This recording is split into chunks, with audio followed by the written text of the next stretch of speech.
Today on Let's Talk, we have Code Enforcement Officer Scott Baxter. And Scott, welcome to Let's Talk. And tell us a little bit about what you do in the quality of life and Code Enforcement Division. Okay. Well, the Code Enforcement is part of the Quality of Life Division, which is a division of the Police Department.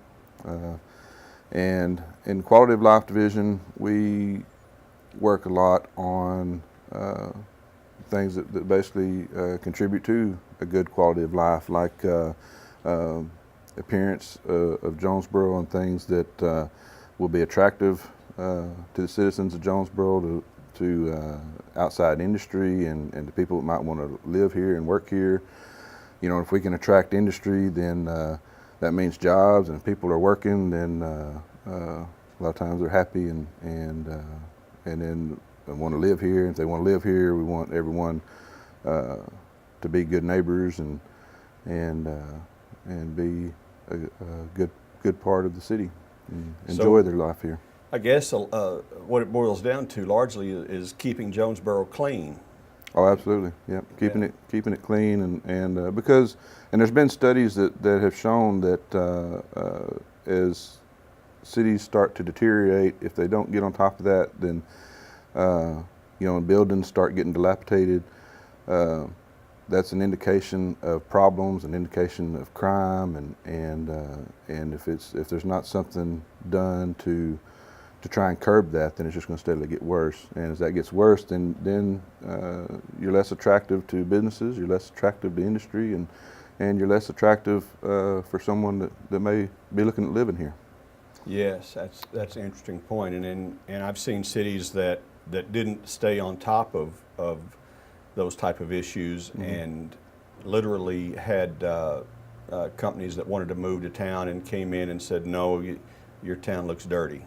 And Jonesboro thankfully does not look dirty, because we've been very proactive in that regard, and you guys are largely to thank for a lot of that. And ultimately, in looking at that, and a lot of studies have affirmed that does have a correlation with our crime too.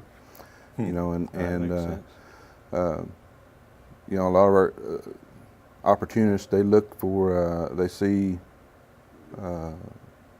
buildings or structures, whether it be houses or businesses, that have broken windows and that aren't getting fixed, or maybe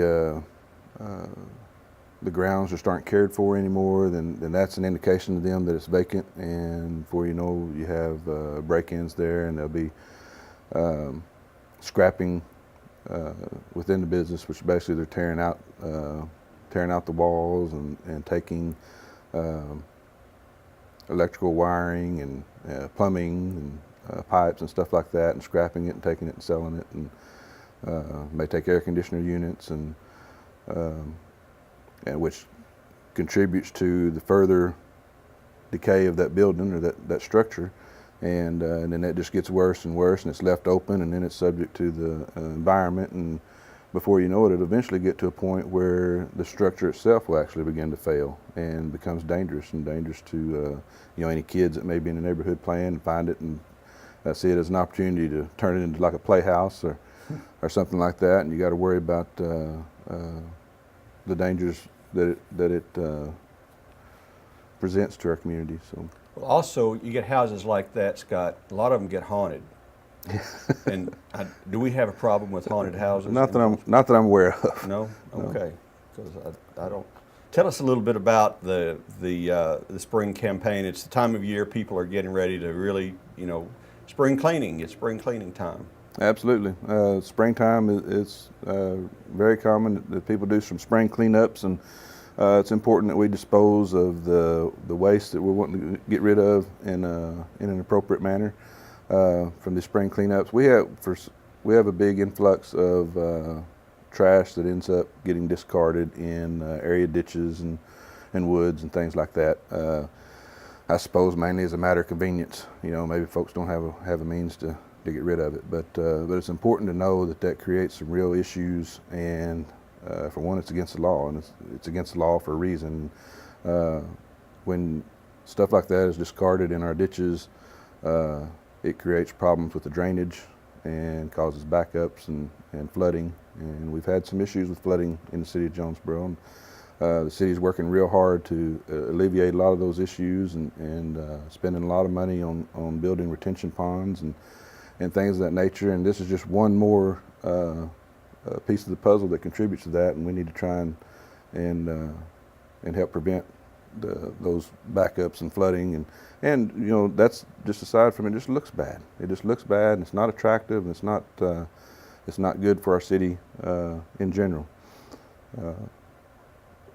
You know, and kind of related to that, talking with the flooding and stuff, we have, you know, it's that time of year where people are going to be doing cleanups in their yard cleanups, maybe raking up some leaves that didn't get in the fall and disposing of those, and then the grass is going to be growing. They're going to be cutting grass and things, and we're trying to get the word out to make sure people are aware not to blow those grass clippings and those leaves out into the street and leave those out in the street, because that ends up getting into our drainage system as well, and it causes some significant problems with drainage, and you get backups again, you get flooding in the neighborhoods, and that is a contributing factor to that.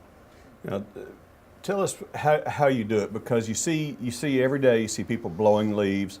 If they blow them back into their yard, is that smart, or do they need to just bag it up and set it out by the curb? For leaves probably aren't going to stay in the yard. They're probably going to continue to blow around, and most folks are trying to clean the leaves up out of the yard, so they don't want them there. So the best thing for leaves is just to rake them up and bag them, and you can place the bags out by the curb. And as long as they're not over 50 pounds, the city comes by and picks those up for you. The city makes regular rounds. It's on a circuit, but they'll come around every so often and pick those up for you. Same thing with small limbs. You can make a pile of small limbs out by curbside, and the city will pick those up for you. And that's the best way to get rid of those larger things. As far as grass clippings when you're mowing, yeah, if you have a mulcher mower that'll just leave it there in the grass, that's great. If you don't, if you have a mower that dispenses the grass clippings out to the side, you just want to mow at least the first couple of strips where it mows back into the yard rather than out into the street.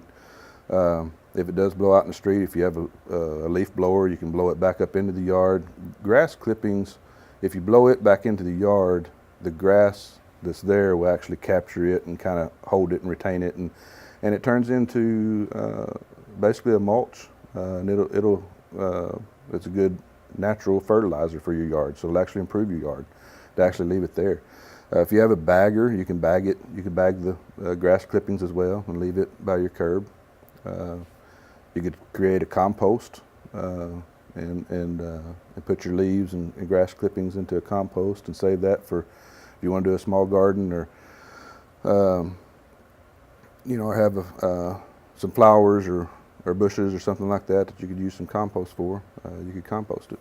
Some neighborhood associations even do like a neighborhood compost, as long as you contribute to the compost, and when you get ready to do your gardens, your flower gardens or vegetable gardens, as long as you contribute to the compost, you can come and use from it.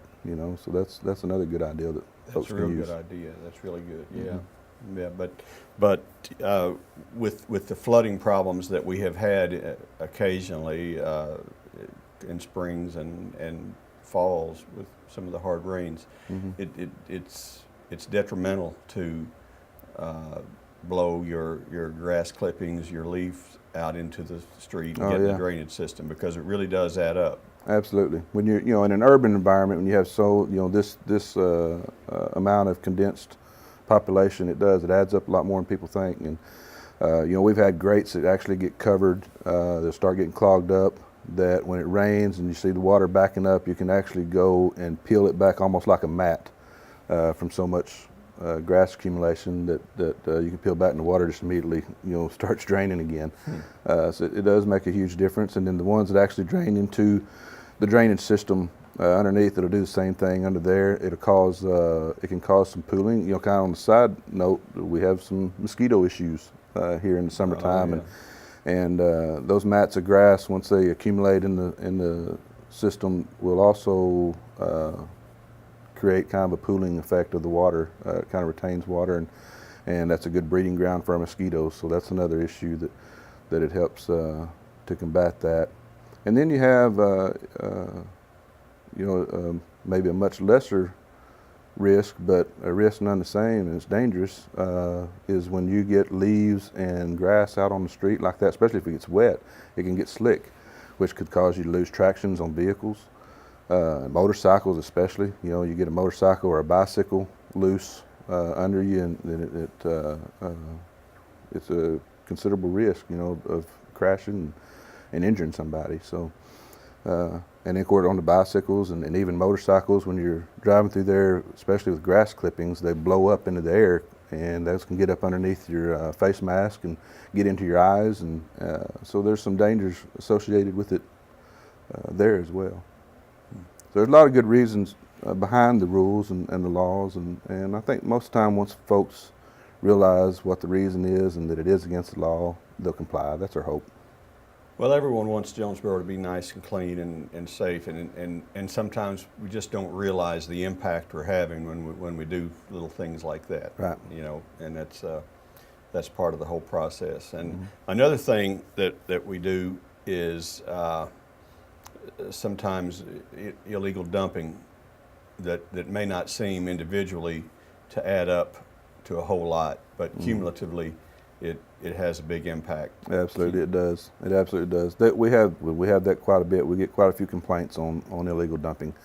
Anything from broken furniture, mattresses, to even just household trash. Bags of household trash will get discarded on the vacant lots or into ditches or into little pieces of woods and things like that. And we have to go out and try and investigate those, try and figure out where it's coming from, and hopefully be able to put a stop to it.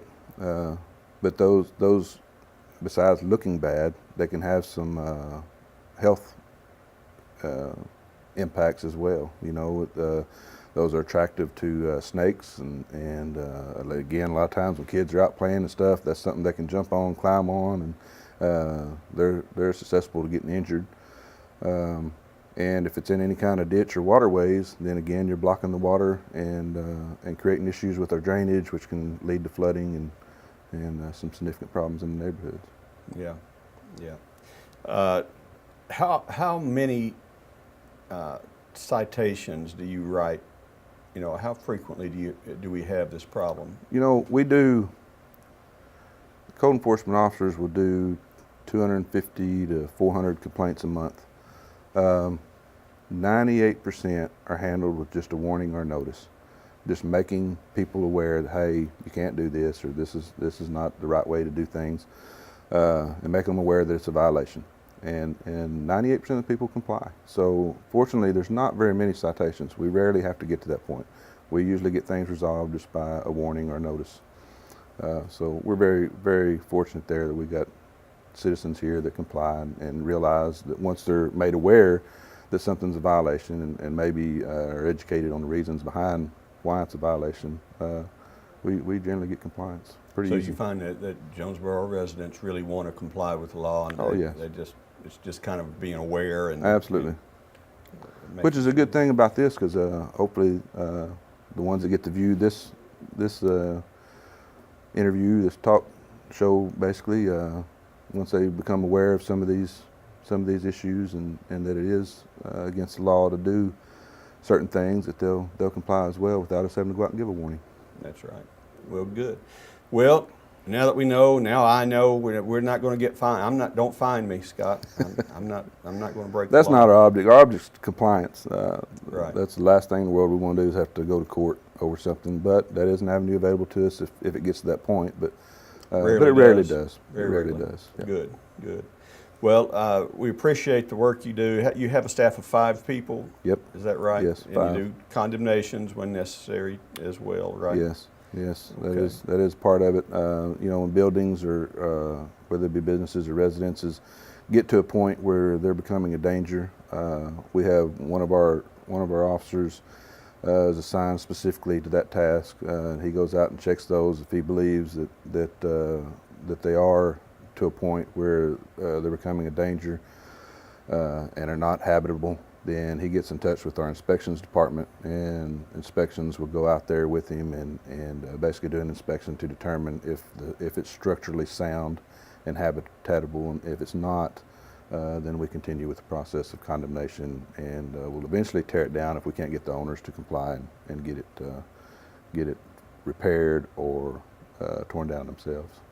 Now, if people have a complaint, or if they want to report a potential violation, how do they contact the Quality of Life office? They can go to the city website, jonesboro.org, www.jonesboro.org, and in the city website there's a section, I believe it's labeled as departments, and once they go to the departments, you can scroll down to Quality of Life Division. It's down at the very bottom. Yep, and once you enter into that section, you'll see areas in there where you can send me an email. It has our phone number there that you can give us a call, and it has a icon that you can actually click on and file your complaint right there online. Very nice, very nice. Well, thank you very much, Scott Baxter. Thank you for joining us on Let's Talk Jonesboro. Well, you're very welcome. Thank you for having me. Very good. We'll see you next time on Let's Talk.